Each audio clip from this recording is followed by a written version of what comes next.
नमस्कार दोस्तों, देश में आजकल लेटरल एंट्री विवाद का मुद्दा है। यह मुद्दा बंगाल के बलात्कार कांड पर भी भारी पड़ गया है। लेटरल एंट्री यानी किसी भी सिस्टम में पिछवाड़े से प्रवेश करने को कहा जाता है। यह सिस्टम उतना ही पुराना है जितनी मानव सभ्यता। आप यदि थोड़ा सा अन्वेषण करेंगे तो आपको इस पिछवाड़ा प्रवेश के तमाम उदाहरण मिल जाएंगे।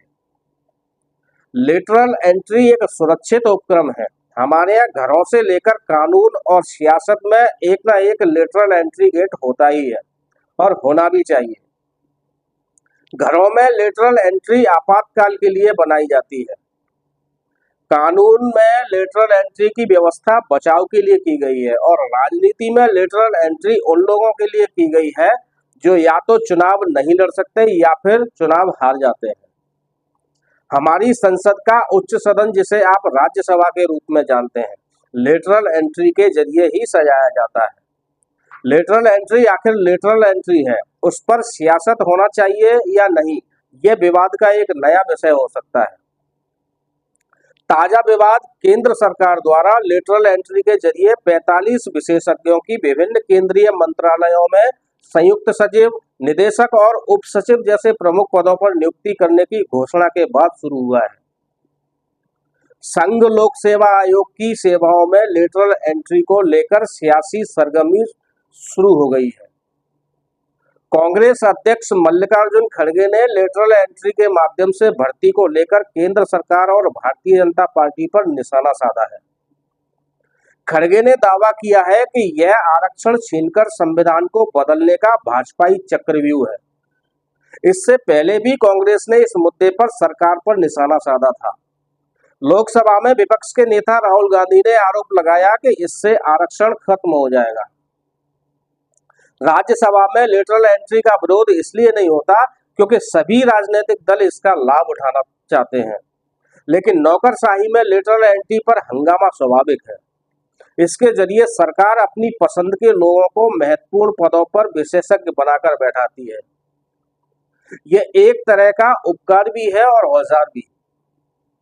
ब्यूरोक्रेसी में लेटरल एंट्री का एक ऐसी प्रथा है जिसमें मध्य और वरिष्ठ स्तर के पदों को भरने के लिए पारंपरिक सरकारी सेवा संवर्गों के बाहर से व्यक्तियों की भर्ती की जाती है। नौकरशाही में लेटरल एंट्री औपचारिक रूप से प्रधानमंत्री नरेंद्र मोदी के कार्यकाल के दौरान शुरू की गई थी, जिसमें 2018 में रिक्तियों के पहले सेट की घोषणा की गई थी। उम्मीदवारों को आमतौर पर प्रदर्शन के आधार पर संभावित विस्तार के साथ 3 से 5 साल तक के अनुबंध पर नियुक्त किया जाता है। इसका उद्देश्य बाहरी विशेषज्ञता का उपयोग करके जटिल शासन और नीति कार्यान्वयन चुनौतियों का समाधान करना है। लेटरल एंट्री के दुष्परिणाम हाल में हम बांग्लादेश में देख चुके हैं। बांग्लादेश की पूर्व प्रधानमंत्री शेख हसीना ने सरकार में इसी तरह से सभी महत्वपूर्ण पदों पर अपनी पार्टी के लोगों को न सिर्फ बैठा दिया था, बल्कि उनके लिए बाकायदा आरक्षण की व्यवस्था भी कर दी थी। इसी व्यवस्था के फलस्वरूप बांग्लादेश में तख्ता पलट हो गया। हमारे यहाँ ऐसा असंभव है क्योंकि हम सहनशील लोग हैं। हम अभी तक नीट पेपर लीक कांड पर शिक्षा मंत्री नहीं हटा पाए तो सरकार को क्या खाक हटाएंगे। आईओएस के रूप में परीक्षाएं कराने वाली संस्था के एक पदाधिकारी की बलि जरूर ले ली गई। सत्ता पक्ष अपने फैसले के समर्थन में कांग्रेस की सरकार के समय पूर्व प्रधानमंत्री डॉक्टर मनमोहन सिंह और मोंटेक सिंह आहलूवालिया की वित्त सचिव योजना और आयोग में की गई नियुक्तियों का हवाला देती है। दरअसल मैं तो इस मुद्दे पर केंद्र की मोदी सरकार का एहसानमंद हूं कि सरकार लेटरल एंट्री के जरिए केवल 5 साल के लिए नियुक्तियां कर रही है। अन्यथा सरकार चाहती तो उन्हें 35 साल तक के लिए नियुक्त कर सकती थी, क्योंकि बकौल अमित शाह भाजपा अभी 35 साल और सत्ता में रहने वाली है।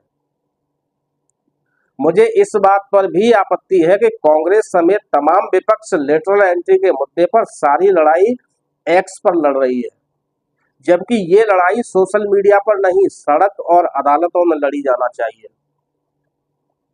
जनता को यदि ये फैसला गलत लगता है तो जनता को अर्थात नौजवानों को ये लड़ाई अपने हाथों में ले लेनी चाहिए, क्योंकि राजनीतिक दल इस लड़ाई के पात्र नहीं है।